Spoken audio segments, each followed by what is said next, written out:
Selamat pagi, perkenalkan nama saya Halinda Clara Agustina, saya prodi S1 Kebidanan tingkat 3. Saya berasal dari Institut Kesehatan Mitra Bunda Batam. Baiklah, untuk mempersingkat waktu, di sini saya akan menjelaskan tentang kecerdasan emosional. Kecerdasan emosional dalam bahasa Inggris yaitu emotional quotient ataupun bisa disebut juga dengan IQ.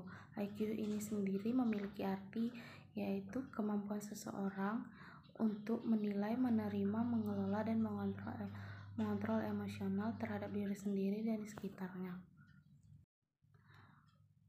Menurut Howard Gardner, pada tahun 1983 ada 5 kemampuan kecerdasan emosional yang dimiliki seseorang, yaitu yang pertama, mampu menyadari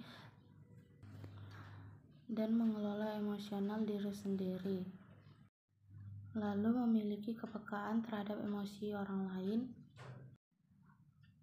Lalu ada komponen kecerdasan emosional. Yang pertama itu ada social skill. Social skill atau suatu keterampilan adalah salah satu kemampuan pada seseorang untuk berinteraksi dengan orang lain. Contoh social skill yang pertama adalah empati. Nah, empati ini adalah hal yang sangat penting bagi kita untuk mudah berinteraksi dengan orang lain. Contoh dari empati tersebut adalah pada saat kita lagi berhadapan dengan klien dan klien tersebut meminta kepada kita untuk membantu menyelesaikan masalah yang dialami oleh klien tersebut. Nah, itu yang disebut dengan empati. Lalu yang kedua, komunikasi verbal. Nah, komunikasi verbal ini adalah kemampuan untuk mengekspresikan diri menggunakan bahasa yang jelas dan dapat mudah dipahami oleh orang lain. Lalu ada komunikasi nonverbal. Nah, komunikasi nonverbal ini adalah proses transfer informasi melalui menggunakan bahasa tubuh. Misalnya kontak mata, gerakan wajah, lalu gerakan tubuh dan mengekspresikan wajah. Nah, lalu ada fleksibilitas. Nah, fleksibel yang dimaksud di sini adalah orang yang terbuka menerima saran dan kritik terhadap orang lain. Nah, lalu ada active listening. Nah, active listening ini itu adalah orang yang sangat paling fokus pada saat lawan jenisnya berbicara. Nah, selanjutnya ada conflict resolution. Conflict resolution ini adalah kemampuan untuk menemukan sumber masalah dan menentukan solusi yang terbaik. Nah, selanjutnya ada relationship management. Relationship management ini adalah kemampuan yang dimiliki seseorang untuk memelihara hubungan yang sehat dan membangun koneksi dengan orang lain. Nah, selanjutnya yang kedua ada empati. Nah, empati ini adalah memahami apa yang dirasakan oleh orang lain. Contoh empati dalam kebidanan itu adalah pada saat klien datang ke BPM kita dan mengalami masalah yang begitu berat dan ia mempercayai kita untuk membantu memberikan solusi untuk menyelesaikan masalah yang dialami oleh klien tersebut. Nah, selanjutnya ada motivasi. Motivasi ini adalah suatu dorongan positif untuk kekuatan seseorang. Nah, contohnya misalnya dalam kebidanan. Pada saat kita lagi bekerja di BPM orang. Nah, kita masih baru dan kita belum mempunyai keahlian dalam membantu persalinan. Dan kita kena tegur karena kita belum terlalu ahli mempunyai ke persalinan tersebut. Nah, jadikanlah teguran tersebut motivasi bagi kita agar kita dapat membantu persalinan yang akan datang. Nah, selanjutnya ada self-regulation. Self-regulation ini adalah kemampuan seseorang untuk melakukan kontrol untuk menahan rasa emosional terhadap diri kita.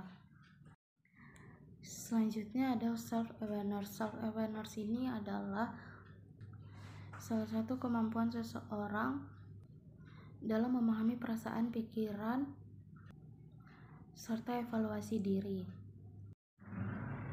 Selanjutnya, faktor-faktor yang mempengaruhi emosional.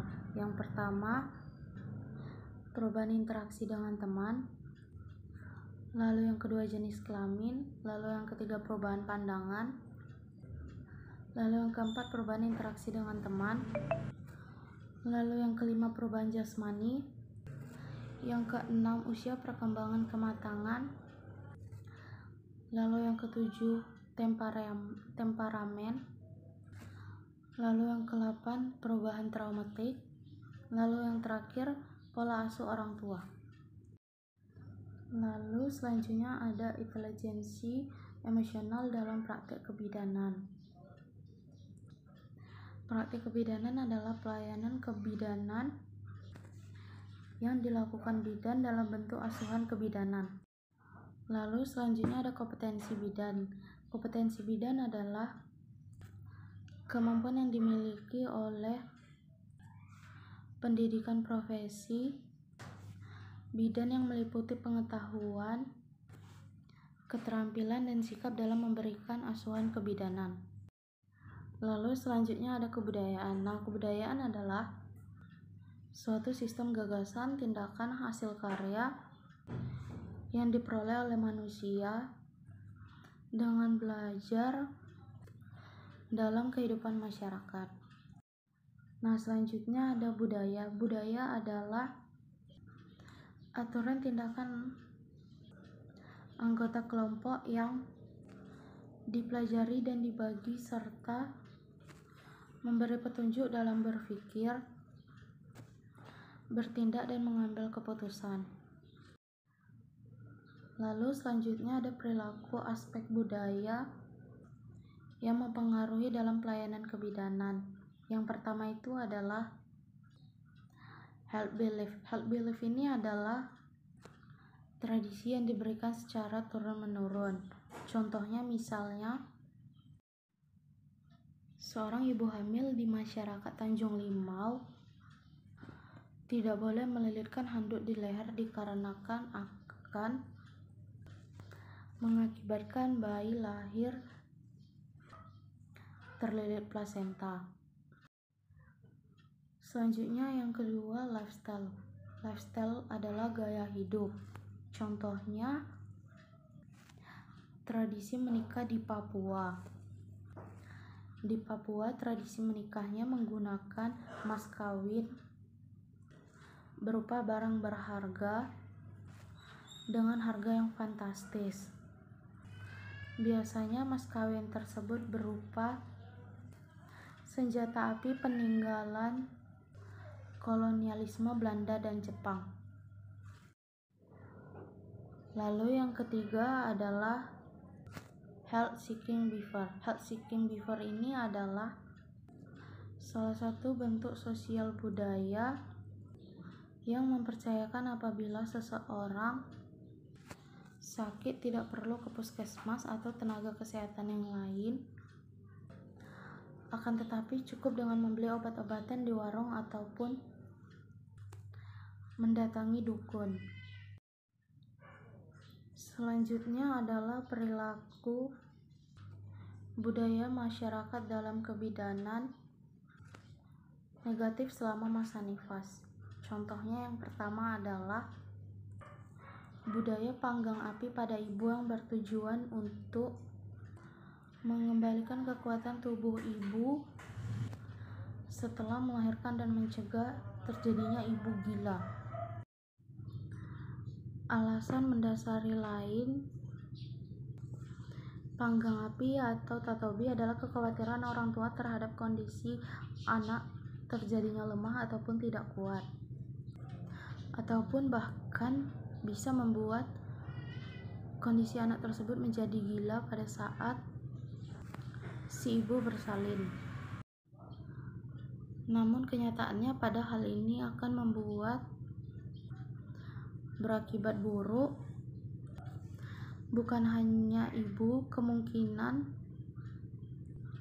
bayi akan terbakar tubuhnya dan berpengaruh kepada kesembuhan luka setelah melahirkan. Selain tradisi panggang api, ibu nifas juga harus menjalani kompres air panas atau tatobi, yaitu mengompres air panas mendidih pada seluruh bagian tubuh si ibu. Namun pada kenyataannya hal ini akan berakibat buruk, bukan hanya ibu melainkan anak. Anak akan terbakar tubuhnya dan berpengaruh kesembuhan luka setelah melahirkan. Selanjutnya, perilaku budaya pada masyarakat bayi baru lahir. Yang pertama itu adalah bayi yang baru lahir harus dipijit setiap hari. Lalu yang kedua itu adalah membedong bayi dapat membantu atau memperkuat kaki dan membuat struktur kaki bayi menjadi lurus. Lalu selanjutnya, jika anak rewel pada saat diberikan ASI, maka itu botol ASINya harus diganti. Lalu selanjutnya, tidak boleh keluar sebelum 40 hari yang tepat. Lalu peran bidan terhadap perilaku masa nifas dan bayi baru lahir. Yang pertama itu adalah KIE, perilaku positif dan negatif. Lalu yang kedua itu adalah memberikan penyuluhan tentang makanan selama dan menyusui selama nifas, dan menyusui sebenarnya kurang menguntungkan pada bayi dan ibu. Lalu yang terakhir itu ada memberikan pendidikan tentang message yang baik untuk digunakan pada bayi. Baiklah, cukup sekian penjelasan dari saya. Mohon maaf jika ada kekurangan. Terima kasih. Selamat pagi.